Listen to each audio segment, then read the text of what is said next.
નવસારી મહાનગરપાલિકા દ્વારા આજે વર્ષ 2026-27 માટે 1268 કરોડનું બજેટ રજૂ કરવામાં આવ્યું છે।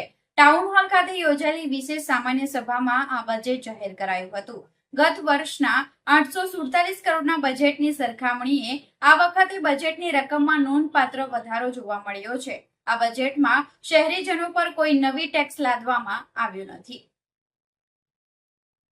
બજેટની મુખ્ય હાઇલાઇટ્સમાં સામાન્ય જનતા પર કોઈ નવો વેરો નહીં, ઇલેક્ટ્રિક વાહનો પર ટેક્સ મુક્તિ, રેઇન વોટર હાર્વેસ્ટિંગ પ્રોજેક્ટ અને સોલર રૂફટોપ ઇન્વેસ્ટિવ સ્કીમની જાહેરાતનો સમાવેશ થાય છે। આ પહેલ ગ્રીન નવસારીના નિર્માણ પર ભાર મૂકે છે। સ્વચ્છતાના ક્ષેત્રે શહેરના વોર્ડને ઝીરો વેસ્ટ વોર્ડ તરીકે વિકસાવવાનું લક્ષ્ય રાખવામાં આવ્યું છે। મધ્યપ્રદેશના ઇન્દોર શહેરની જેમ નવસારીને સ્વચ્છ અને સુંદર બનાવવાનો નિર્ધાર વ્યક્ત કરાયો છે। ગત બજેટમાં મનપા દ્વારા કુલ 37 વિકાસલક્ષી કામો હાથ ધરવામાં આવ્યા હતા, જેમાંથી 8 કામો સંપૂર્ણ રીતે પૂર્ણ થઈ ગયા છે, જેમાં મુખ્ય ટાઉન હોલનું નિર્માણ સામેલ છે। બાકીના 29 કામો હાલમાં પ્રગતિ હેઠળ છે અને આગામી સમયમાં પૂર્ણ થશે।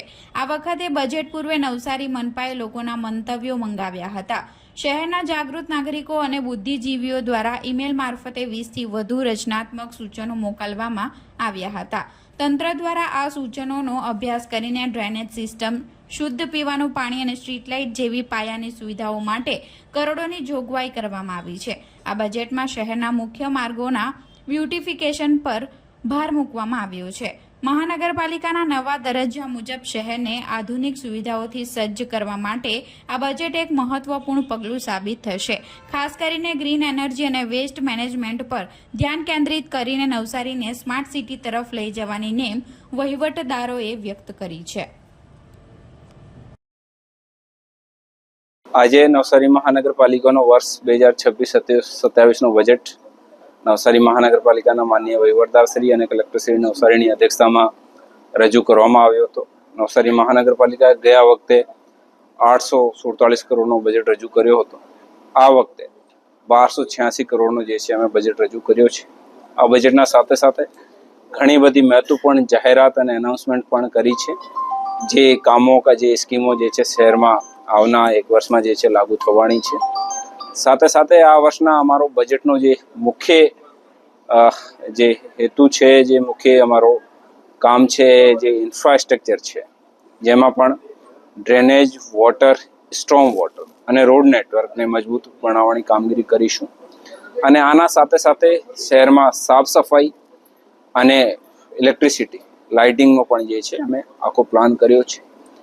અને આના સાથે સાથે શહેરમાં એવી ઘણી બધી સુવિધાઓ જે છે જે લોકોને મળી શકે છે, જે ગાર્ડન હોય, પાર્ક્સ હોય, લાઇબ્રેરી હોય, એવી બધી સુવિધાઓ, સિવિક સેન્ટર હોય, જેનાથી જે છે લોકોને સુવિધાઓ, સરકારશ્રીની સુવિધાઓ ઘર બેઠા વધારેથી વધારે મળી શકે છે। માનનીય વડાપ્રધાન શ્રી અને માનનીય મુખ્યમંત્રી શ્રીના માર્ગદર્શન અને દિશા નિર્દેશ હેઠળ રાજ્યનો શહેરી વિકાસ વિભાગના મારા માનનીય મંત્રી શ્રીના માર્ગદર્શનમાં આજ સતત પ્રયત્ન કરી રહ્યો છે કે લોકોને શહેરની તમામ સુવિધાઓ ઘર બેઠા મળી જાય। અને આપણા શહેર પણ જે છે, જેવી રીતે આપણે કોઈ પણ બીજા દેશના કે બીજા સારા શહેરની વાત કરીએ છીએ, તો આ જ લેવલ ઉપર આ જ સેમ જે છે એક જ લાઈન ઉપર જે આવી શકે છે। અને એવી જ રીતે સાથે સાથે 2030માં જ્યારે ગુજરાત કોમનવેલ્થ યોજવી રહ્યો છે, ત્યારે પણ નવસારીના જે છે ખેલાડીઓને, નવસારીના જે છે રમતવીરોને પણ આમાં અમે જાહેરાત કરી છે કે આને વધારેથી વધારે પ્રોત્સાહન મળે ને એ લોકો જે છે ત્યાં ઇનામ જીતી શકે છે અને પ્રોત્સાહન મળી શકે છે। માનનીય કેન્દ્રીય જળશક્તિ મંત્રી શ્રીનો આગ્રહ હોય છે દર વખતે કે આપણે રેન વોટર હાર્વેસ્ટિંગ ઉપર વધારેથી વધારે ધ્યાન મૂકીએ।